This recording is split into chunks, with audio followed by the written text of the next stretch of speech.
ওসমান শরীফ হাদি। এই মাত্র এখানে সাভার মডেল মসজিদের যিনি ইমাম ছিলেন, ইমাম আছেন, তিনি বললেন যে শরীফ হাদি হুজুর হাফেজে কোরআন।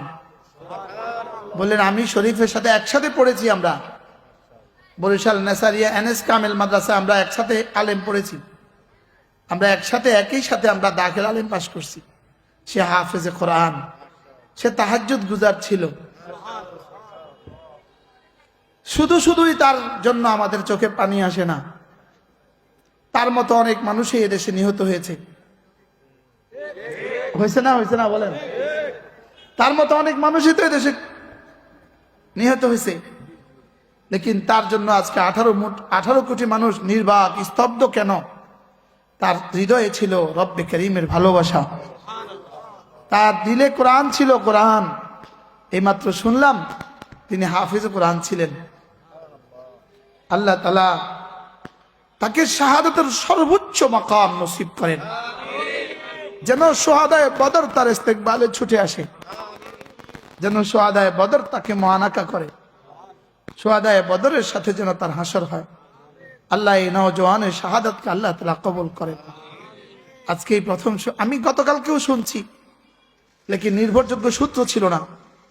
আজকে তো নির্ভরযোগ্য সূত্র, তারই ক্লাসমেট, তার সাথে একসাথে পড়েছে, সাভার মডেল থানা মসজিদের ইমাম, মডেল মসজিদের ইমাম যে শরীফ হাদি কি ছিল, তিনি হাফেজ কোরআন ছিলেন।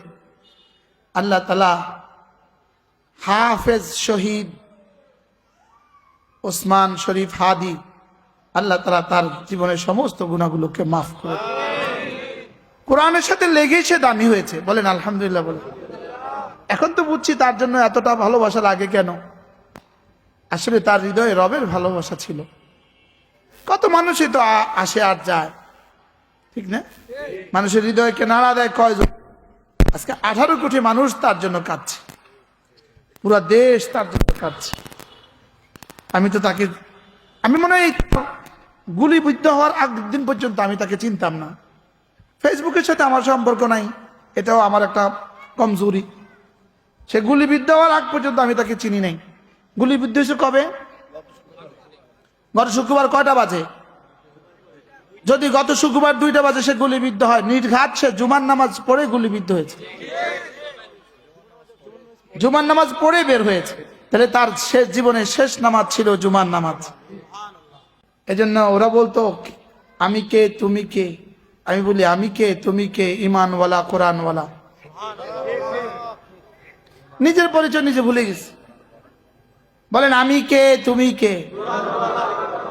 আজকে বলতে হবে হাদি কে কোরআনওয়ালা, ইমানওয়ালা কোরআনওয়ালা।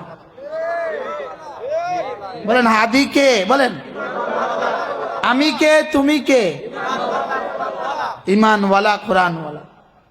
হাদির বন্ধুরা এই স্লোগান দেওয়া উচিত, হাদির বন্ধুরা তোমরা এই স্লোগান দেওয়া উচিত।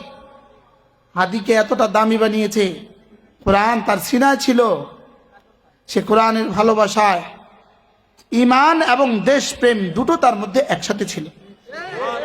বলেন ঈমান ছিল আর কি ছিল? বলেন ঈমান ছাড়া যারা দেশপ্রেমের বুলি আওড়ায়, ঈমান ছাড়া যারা দেশপ্রেমের বুলি আওড়ায়, আসলে এটা দেশপ্রেম নয়, এটা পেট প্রেম। হাফেজ কোরআন ছিল বাবা, এবং বিশুদ্ধ ছিল। হাফেজ তো হাফেজই, হাফেজ আবার বিশুদ্ধ কি? হাফেজ তো বিশুদ্ধর আব্বা।